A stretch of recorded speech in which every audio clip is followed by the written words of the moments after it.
আজকের এই ভিডিওটাতে বলবো কিভাবে তোমরা ম্যাথে 90% নাম্বার নিয়ে আসবে। ম্যাথ ভালোবাসে এরকম স্টুডেন্ট খুঁজে পাওয়া কিন্তু খুবই কষ্টকর, কারণ ম্যাক্সিমাম স্টুডেন্টেরই কিন্তু ম্যাথ ভালো লাগে না। এর কারণ কি, তারা ম্যাথ সলভ করতে পারে না, এ কারণে কিন্তু তাদের ম্যাথ ভালো লাগে না। তো তুমি যদি ম্যাথে 90% নাম্বার নিয়ে আসতে চাও, তাহলে তোমাকে আগে বুঝতে হবে তুমি কেন ম্যাথ সলভ করতে পারছো না। কারণ তোমার বেসিক ক্লিয়ার নেই, তাই তোমাকে আগে বেসিক ক্লিয়ার করতে হবে।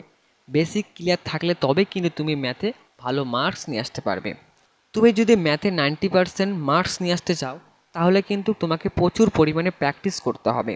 তুমি ম্যাথ খুব ভালো সলভ করতে পারো, তুমি ম্যাথে ব্রিলিয়ান্ট স্টুডেন্ট, অথচ তুমি প্র্যাকটিস করো না, তাহলে কিন্তু তুমি কোনোদিনও ম্যাথে ভালো মার্কস নিয়ে আসতে পারবে না। তাই তোমাকে ম্যাথ প্রচুর পরিমাণে প্র্যাকটিস করতে হবে, তবেই কিন্তু তুমি ম্যাথে ভালো স্টুডেন্ট হবে। আর বিশেষ করে তোমরা ভোরবেলা কিন্তু ম্যাথ প্র্যাকটিস করতে পারো। অন্যান্য সাবজেক্টের তুলনায় ম্যাথে কিন্তু একটি দুর্দান্ত বেনিফিট রয়েছে। কীরকম বেনিফিট? ইতিহাস বা বাংলার কোনো একটা 5 মার্কের প্রশ্নের উত্তর তুমি যদি লিখো, সেখানে কিন্তু এক্সামিনাররা তোমাকে 5 মার্কের মধ্যে 5-এ কিন্তু দিবে না, হয় 4 না হয় 3।